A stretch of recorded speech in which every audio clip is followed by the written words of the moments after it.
एक एवरेज भी निकालेंगे और आपके सामने रखेंगे वो पिक्चर जो अलग अलग एजेंसीज द्वारा किए गए इन एग्जिट पोल से सामने आ रही है, और इसीलिए हम इसको कह रहे हैं महा एग्जिट पोल। और अभी तक जो नतीजे हमारे सामने आ रहे हैं उस पर चर्चा करने के लिए मेरे वरिष्ठ सहयोगी हमारे साथ हैं। हमारे साथ धीरेन्द्र पुंडीर जी हैं और मेरे साथ कपिल शर्मा हैं, और दोनों जो हैं अपना अपना आकलन जो है नतीजों पर, जो एग्जिट पोल्स आ रहे हैं, क्या वो एग्जिट पोल इनको लग रहे हैं या उसमें कुछ फेरबदल लग रहा है, इस पर चर्चा करने के लिए पहले आपको बता दूं कि अलग अलग जो एजेंसीज हैं उन्होंने किस तरह की तस्वीर दिखाई है।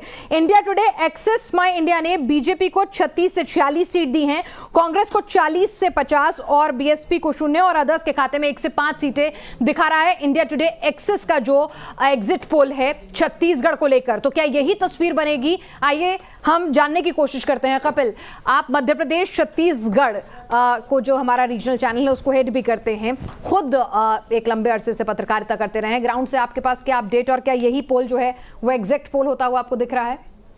देखिए, छत्तीसगढ़ में जहां तक लग रहा है तो वो ये एग्जिट पोल के जो नतीजे हैं वो करीब करीब एक जैसे भी हैं, और जो ट्रू पिक्चर है जो हमने चुनाव के दौरान देखी थी उसको रिफ्लेक्ट भी कर रहे हैं। क्योंकि देखिए, चुनाव जब अनाउंस हुए थे उसके 4 महीने पहले तक ऐसा लग रहा था कि बीजेपी बहुत पिछड़ी हुई है, लेकिन जैसे ही चुनाव करीब आते गए बीजेपी के जो कोर मुद्दे थे उसने उनको पकड़ा और उनके साथ वो अपने कैंपेन को आगे बढ़ाया, और आखिर में जाकर के जो छत्तीसगढ़ का जो पूरा कैंपेन है वो मोदी की गारंटी पर आ गया। तो बीजेपी ने कैंपेन के दौरान काफ़ी गेन किया।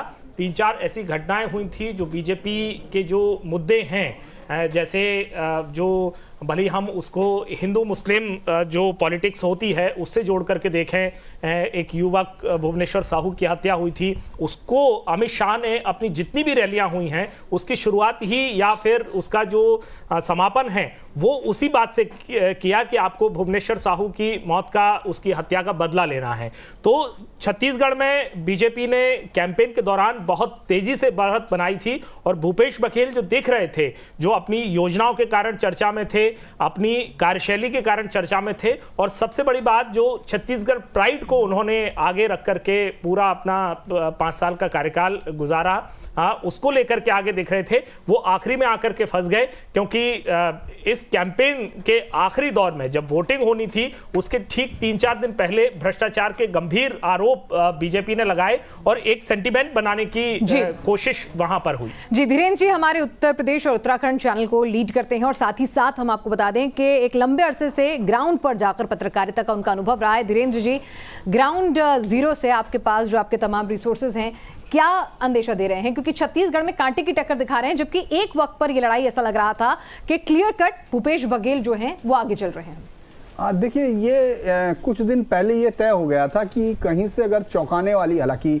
जो सबसे मुख्य मुकाबला तो माना जा रहा था कि मध्य प्रदेश, सबकी निगाहें भी उधर टिकी हुई थी, लेकिन एक जिस तरह से बिल्कुल क्लीन स्वीप मान रहे थे कि भूपेश बघेल ने जो छत्तीसगढ़ी एकदम जो सेंटीमेंट है उसको बहुत तेजी से भुनाया। लेकिन हम लोग लगातार एक चीज़ पिछले कई चुनाव से पिनाज अगर लगातार देखें, 2014 के बाद विधानसभा चुनाव अलग अलग जगह पर हुए, तो बीजेपी ने अपने आप को एक ऐसी मशीन के तौर पर तब्दील किया जो सबसे लास्ट में अपना कार्ड लाती है, और वो कार्ड वापस आकर मोदी पर आकर टिक जाता है। इस पूरे चुनाव में जब तक भूपेश बघेल स्थानीय नेताओं से लड़ रहे हैं तब तक वो बहुत बड़े, उनसे कई गुना आगे दिखते हैं जब वो उसके छत्तीसगढ़ के बीजेपी लीडर के सामने खड़े होते हैं। लेकिन जैसे ही मोदी वहां आते हैं तो जो एकदम लस्त पस्त पड़ी हुई बीजेपी, जिसकी लीडरशिप आपको नहीं मिलती है, जिसको उन्होंने मुख्यमंत्री बनाए रखा लगातार 3 टर्म, वो कहीं फील्ड में उस तरह नहीं दिखाई देते हैं। लेकिन पार्टी एकदम बाउंस बैक करती है, यानी पार्टी के कार्यकर्ता वापस आते हैं, फील्ड में आते हैं। तो मुझे लगता है कि ये जो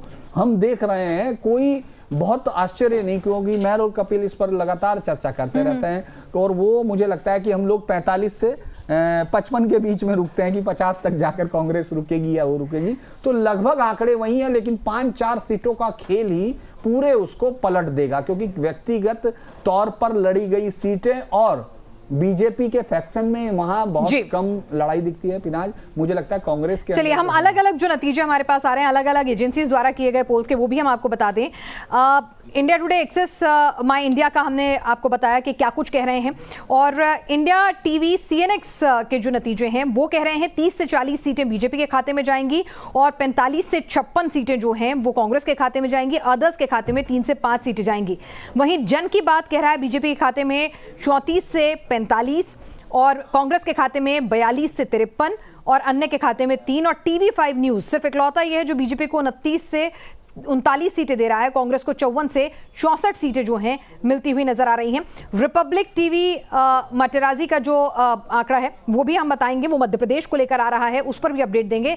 लेकिन छत्तीसगढ़ में कमोबेश यही स्थिति जो है वो यहां पर बनती हुई दिख रही है। कपिल, छत्तीसगढ़ में हमेशा ये कहा जाता था भूपेश बघेल वर्सेस कौन, कि आपके पास तो कोई लीडर ही नहीं है। भूपेश बघेल जिस तरह से उनका कद बढ़ रहा था, जिस तरह से मुखर हो रहे थे, एक ऐसे नेता के तौर पर सामने आ रहे थे जो डायरेक्ट काउंटर कर रहा है केंद्र को भी। जिस तरह से उन्होंने मोदी के खिलाफ भी पूरा का पूरा कैंपेन चलाया, तो आखिर कहां उनका कैंपेन ऐसा डिरेल हुआ कि एडवांटेज बघेल एडवांटेज कांग्रेस यहां कांटे की लड़ाई में तब्दील होती दिख रही है?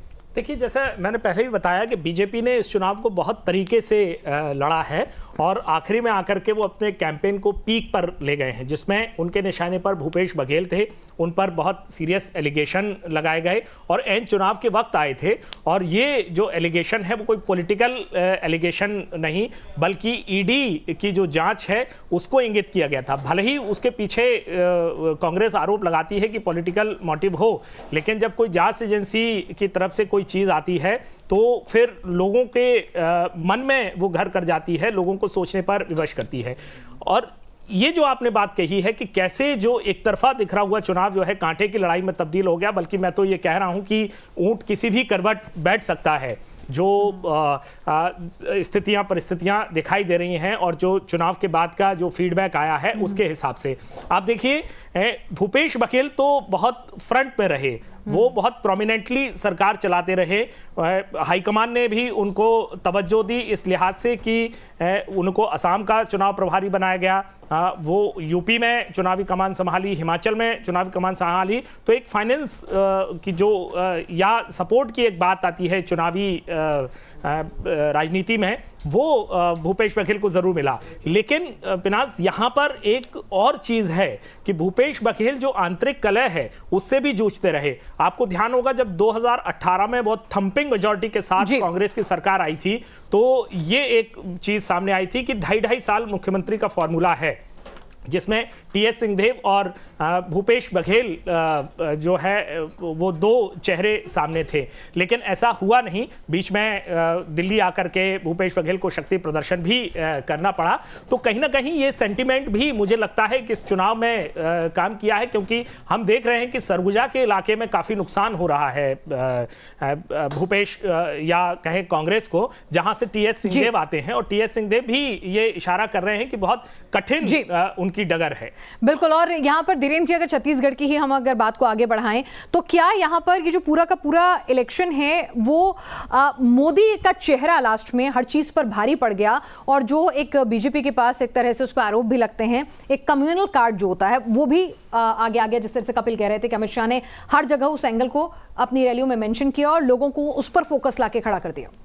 देखिए, मैं पहले एक चीज़ ज़रूर बता दूं, क्योंकि हम लोग आंकड़ों पे बात कर रहे हैं तो आंकड़े बड़े इंटरेस्टिंग होते हैं।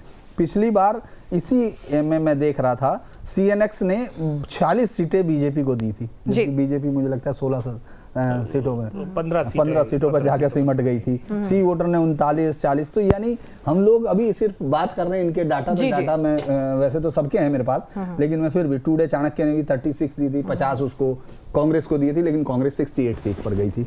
मुझे ये लगता है, जो मैं पहले भी कह रहा था, कि बीजेपी ने अपने आप को एक चुनाव की एक ऐसी मशीन में तब्दील किया जो लास्ट में लाकर अपने ट्रम्प कार्ड को लाती है और उस समय तक मेंटेन करती है। और प्रधानमंत्री नरेंद्र मोदी उसके सबसे बड़े कार्ड हैं। हालांकि ये जो कम्युनल कार्ड जिसको कहते हैं कि उसको लास्ट में बीजेपी हमेशा इस्तेमाल करती है, या हिंदू मुस्लिम उस पर काम करती है, उसके पास दो बड़े चेहरे हैं। मुझे लगता है कि वो याद होगा, हेमंत विश्व शर्मा ने जिस तरह से वहाँ के एक विधायक को कहा कि आप जीतेंगे, मोहम्मद अकबर को लेकर कि बहुत सारे अकबरुद्दीन आएंगे, तो बीजेपी उसका इस्तेमाल करती है, उसको एक निश्चित समय पे उसको मालूम है कि मुझे कहाँ इस कार्ड को खेलना है, तो वो उसने, मुझे लगता है कि प्रधानमंत्री मोदी और इस तरह के कार्ड को कंटिन्यू सही समय प्लेस करना वो बिल्कुल। और इस वक्त एक और नतीजे सामने आ रहे हैं, मध्य प्रदेश के नतीजे भी कुछ जगह से सामने आ गए हैं, उस पर भी चर्चा कर लेते हैं। मध्य प्रदेश में सभी लोग कांटे की टक्कर जो है वो बता रहे थे, तो यहां पर ये देखना होगा कि क्या स्थितियां जो हैं यहां पर बन रही हैं। जो हमारे पास डेटा निकल कर आ रहा है उसमें क्या कहा जा रहा है ये भी बता दें कि मध्य प्रदेश का जो महापोल है, पोल स्टार्ट का जो नतीजा है वो ये कह रहा है कि एग्जिट पोल का कि बीजेपी के खाते में 106 से 116 सीटें जो है जाती हुई दिख रही हैं और कांग्रेस के खाते में 111 से 121 सीटें जाती हुई दिख रही हैं। कांटे की लड़ाई यहां पर दिख रही है, जहां पर कहा जा रहा था कि कांग्रेस जो है एंटी इनकम्बेंसी है और वहां पर जिस तरह का आपस में भी लड़ाई की खबरें आ रही थी, बीजेपी के अंदर खेमे भी कई खेमे बट गए थे, उस सब के बीच में अगर ये क्लोज फाइट होती है एक लंबे अरसे की एंटी इनकम्बेंसी के बाद, तो कपिल आप इसको लगता है कि एग्जैक्ट पोल होंगे? इतनी कांटे की लड़ाई, इतनी लंबी एंटी इनकम्बेंसी, इतनी ज्यादा नाराजगी लोगों में, और कहा जा रहा है कि एक जमाने में जो कांग्रेस में अलग अलग गुट हुआ करते थे वैसा बीजेपी में भी हो गया है, मध्य प्रदेश बीजेपी में। बिल्कुल, देखिए मध्य प्रदेश में बीजेपी की स्थिति बहुत अलग रही है। आपने सही कहा कि इतनी लंबी एंटी इनकम्बेंसी है, हालांकि शिवराज सिंह चौहान जो मौजूदा सीएम हैं उन्होंने इस पूरे चुनाव में ये कोशिश की कि ये जो चुनाव है वो उनके 18 साल के कार्यकाल पर नहीं बल्कि पिछले जो 3.5 साल का जो कार्यकाल है, जो कमलनाथ सरकार गिरने के बाद फिर से बीजेपी की सरकार बनी थी, उस 3.5 साल के कार्यकाल पर लड़ा जाए। हालांकि जब चुनाव अनाउंस हुआ और बीजेपी ने अपनी स्ट्रेटेजी का खुलासा किया, रणनीति का खुलासा किया, तो उसमें कैंपेन से जो शिवराज सिंह चौहान है उनको अलग रखा। तो इससे क्या हुआ कि लोगों में जो मैसेज है, जो शिवराज सिंह चौहान कोशिश कर रहे थे कि वो 3.5 साल पर जाए, वो खुद बीजेपी ने उसको 18 साल की जो कामकाज है उस पर ला करके खड़ा कर दिया, क्योंकि लोगों के मन में एक संदेश गया कि हाँ अब शिवराज सिंह चौहान बहुत हो गए हैं और बीजेपी खुद चाहती है कि अब वो एक अलग नेतृत्व के रूप में चुनाव लड़े।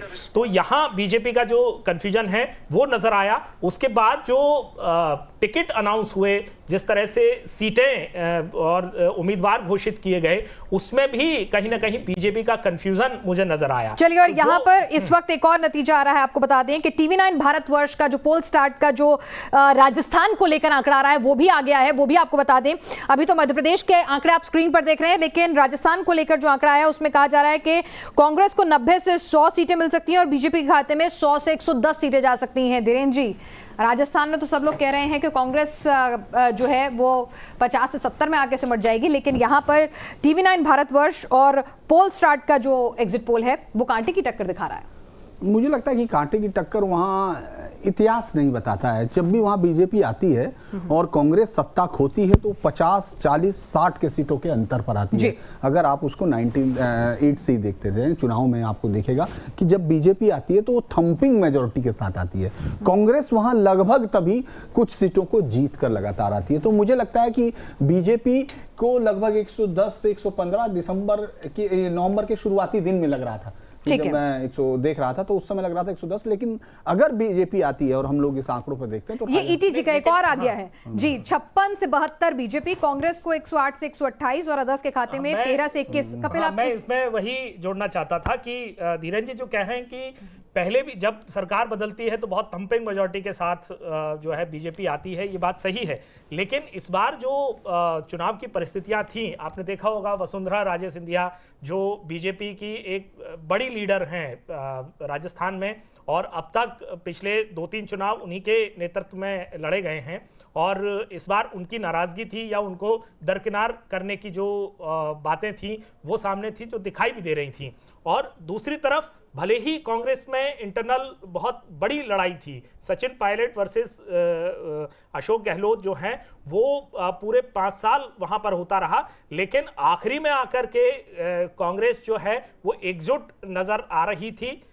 सचिन पायलट बहुत मेहनत कर रहे थे भले ही वो डिफरेंसेस थे बयानों में भी दिख रहा था, लेकिन वो अपने एरिया में मेहनत कर रहे थे। अशोक गहलोत की जो स्कीम्स हैं उनकी बहुत ज्यादा चर्चा थी, और बीजेपी जो है वो अंदरूनी कलह में उलझी हुई थी। क्या आपको लगता है कपिल, कांटे का टक्कर जो TV9 का जो पोल है, वो जो कह रहा है पोलस्ट्रैट और TV9 का एग्जिट पोल, वैसा लग रहा है, या फिर आप टाइम्स ग्रुप के और जो पोल है उससे आप राय इत्तेफाक रखते हैं? जन की बात भी यही कह रहा है, टाइम्स नाउ, ETG भी यही कह रहा है, 100 से 122 बीजेपी, वहां 108 से 128 का आंकड़ा है, और कांग्रेस वही 60 से 70 के ब्रैकेट में।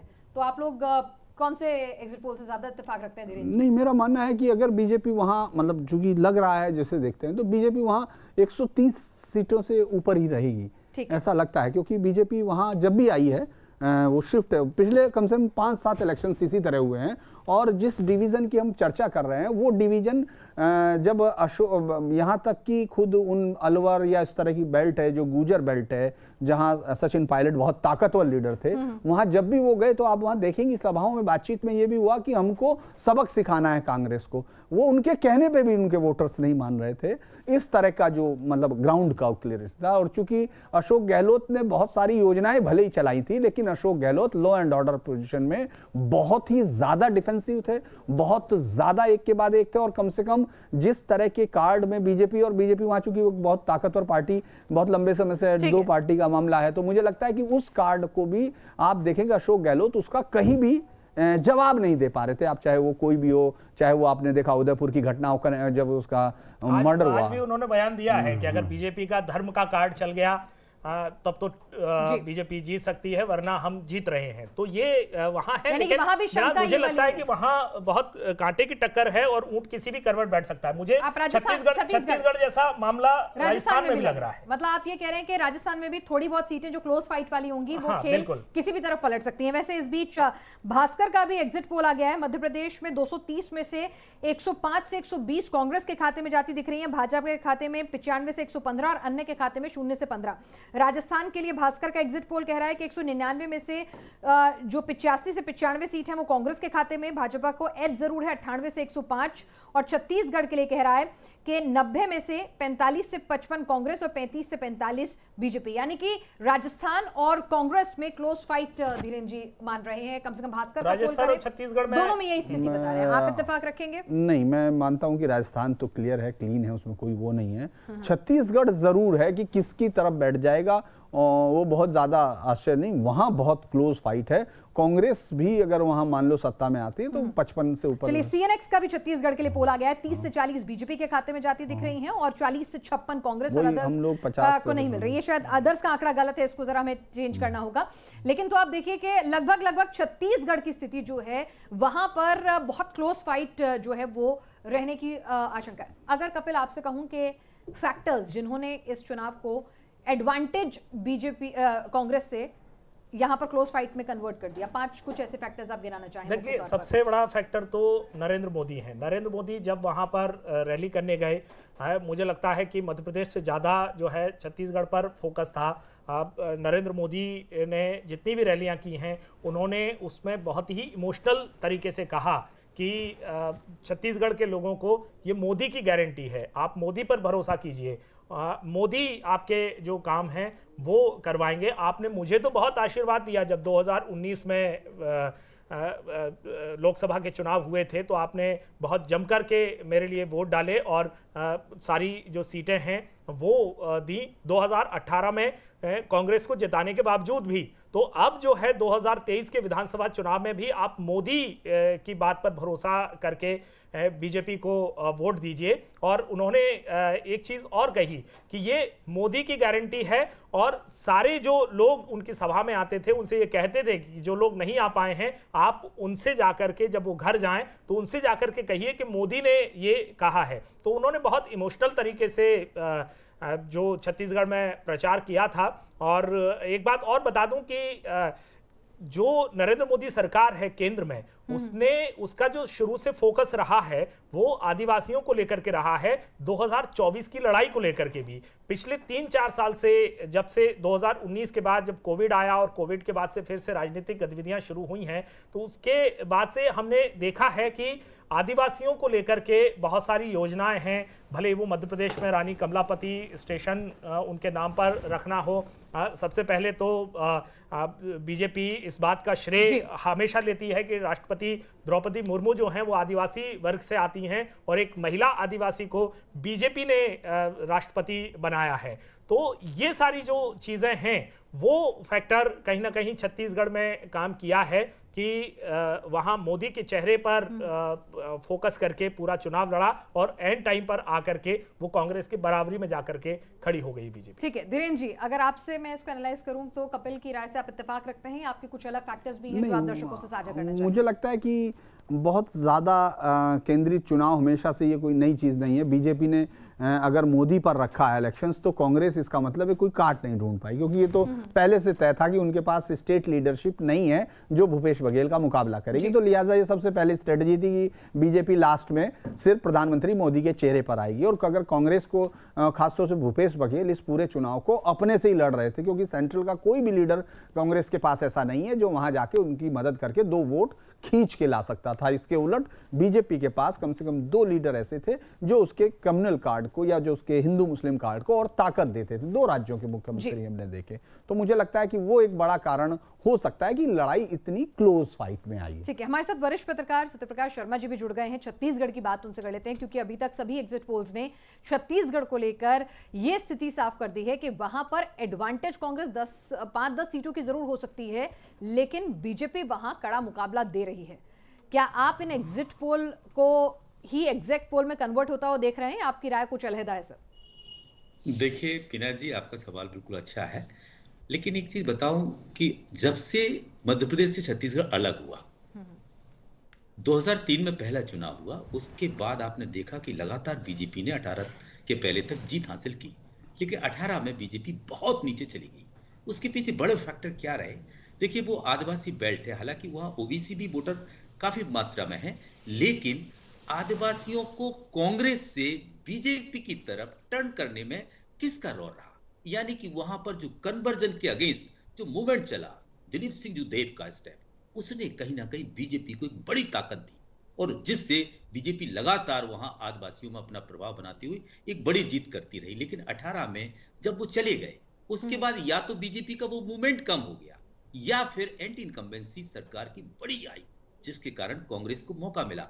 अब चूंकि देखो ये कहा जा सकता है कि जो आपके एग्जिट पोल हैं ये एग्जैक्ट तो नहीं है, 10% प्लस माइनस तो होना लाजमी है, लेकिन ये भी तय है कि कहीं ना कहीं सरकार जब रहती है, भले ही कितने अच्छे स्टेप कांग्रेस ने उठाए हों, लेकिन कुछ एंटी इनकम्बेंसी भी आती है। साथ ही प्रधानमंत्री मोदी का भ्रष्टाचार पर अटैक, अमित शाह की ऑर्गेनाइजेशन को लेकर बड़ी स्ट्रैटेजी, इसका प्रभाव और कोई सीएम फेस ना होना, जिससे कलेक्टिव लीडरशिप का मैसेज देना, यानी कि वर्कर्स को, कैडर्स को मोबिलाइज करना, लगातार वहां मीटिंग कंडक्ट करना, ये कहीं ना कहीं बड़े कारण हो सकते हैं, जिससे ये शुरू से ही लग रहा था कि कांग्रेस की जो पहले जीत थी मतलब 2018 में, वो तो कहीं ना कहीं इस बार नहीं रहने वाली है। तो ये जो एग्जिट पोल हैं, मैं शायद इनसे इत्तेफाक रखता हूं। लगता है इससे थोड़ा बहुत आगे पीछे हो सकता है कि बीजेपी की कुछ सीट्स बढ़ जाएं, जिसके कारण कांग्रेस कहीं ना कहीं मुश्किल में फंस सकती है। लेकिन ये तय है कि जो एग्जिट पोल कहते हैं, मेरा रुख कहीं ना कहीं इन एग्जिट पोल के साथ ही जाता दिखता है कि कांग्रेस वहां सरकार बनाती हुई नजर आ रही है। तो यानी एडवांटेज जो यहाँ पर कांग्रेस दिख रही है, ये कह रहे हैं कि ऐसा भी हो सकता है एडवांटेज बीजेपी भी कन्वर्ट हो सकती है, जो क्लोज फाइट समेत नजर आ रही है। एक बड़ी इंटरेस्टिंग चीज है मुझे लगता है फिनाज कि हम लोग अभी देख नहीं रहे कि अजीत जोगी की पार्टी को पिछली बार लगभग 7.5% कपिल वोट मिला था और वो पार्टी इस बार बिल्कुल निष्प्रभावी दिख रही है। तो उसका वोटर किसके साथ सर्ज मतलब अटैच होगा, ये बहुत सारी सीटों पर फैसला कर देगा और ये बहुत ही महीन लड़ाई है। बहुत आसान नहीं है, क्योंकि अजीत जोगी का वोटर बहुत सेलेक्टेड और कांग्रेस से टूट के आया हुआ वोटर था, जो कांग्रेस से बेसिक टूट करके आया हुआ और था। बहुत और चूंकि अजीत जोगी कांग्रेस से टूटे थे, हाँ, उन्होंने अलग इसीलिए। पार्टी बनाई, वो मजबूर हुए थे भूपेश बघेल की वजह से। जी जी, तो ये भी एक बहुत, मैं यही कह रहा हूं कि बहुत सारी बड़ा चीजें फैक्टर है। हैं। ये बहुत इंटरेस्टिंग होगा, इस पूरी लड़ाई में हम गौर नहीं करें, क्योंकि पिछली बार और इसके 8% अलावा वोट कम हुआ। बीएसपी और गोंडवाना गणतंत्र पार्टी का गठबंधन भी है। वो भी कुछ ना कुछ डेंट या वोट पिछली बार 8% कम हुआ था अगर हम वोट करते हैं। बीजेपी को 33% वोट मिला था और कांग्रेस 43 पे चली गई थी। तो वो 8% कम हुआ था बीजेपी का। तो ये कहां वो वोटर अजीत जोगी के पास पहुंचा था या कहां गया था, और वो वोटर कहां जाएगा? मुझे लगता है कि पिछली बार जब हम ये विश्लेषण करते हैं तो 2018 के चुनाव नतीजों को ना देखते हुए उसके पहले वाले जो नतीजे हैं 13 है, 8 है, 3 है, 3 का भी नहीं, क्योंकि 3 में सरकार बना था, थी। स्टेट बना तो था। ये जो दोनों नतीजे हैं 2008 और 13, इनको देखना चाहिए, क्योंकि 2018 में जो वोट पड़ा था वो रमन सिंह के खिलाफ नाराजगी का वोट था। वो जिस तरह का मैंडेट भूपेश बघेल को मिला था या कांग्रेस को मिला था, वो बता रहा था कि जनता बहुत नाराज है, बहुत परेशान है, और वो इस सरकार से ऊब चुकी थी, इसलिए उसने वोट किया था और बहुत ही थंपिंग मेजॉरिटी के साथ वो कांग्रेस को वहां पर लेकर के आई थी। बिल्कुल, चलिए तो आगे बढ़ते हैं, छत्तीसगढ़ से आगे रुख कर लेते हैं। छत्तीसगढ़ पे हमने एक पूरा एनालिसिस ले लिया है, अब मध्य प्रदेश की बात कर लेते हैं। मध्य प्रदेश में इतने सालों की एंटी इनकम्बेंसी, और इस बार जिस तरह से शुरुआत में लग रहा था कि बीजेपी जो है क्लैरिटी नहीं है कि शिवराज के साथ है, शिवराज के अलहदा है, ज्योतिरादित्य सिंधिया का गुट है, उसके अलावा अपने तमाम बड़े नेताओं को मैदान में उतारना है, तो बहुत सारी चीजें थी। और नेताओं के जो बयान थे, पहली बार ऐसा लग रहा था कि जो पार्टी अनुशासन, डिसिप्लिन के लिए जानी जाती है, वहां पर कुछ ऐसे बयान जरूर निकलकर सामने आ रहे थे जो बता रहे थे कि नेता भी सहज नहीं है। कई केंद्रीय मंत्रियों का अगर वहां पर सांसदों को उतार रहे हैं मध्य प्रदेश के चुनाव में, तो क्या वो बीजेपी को फायदा देता हुआ दिख रहा है?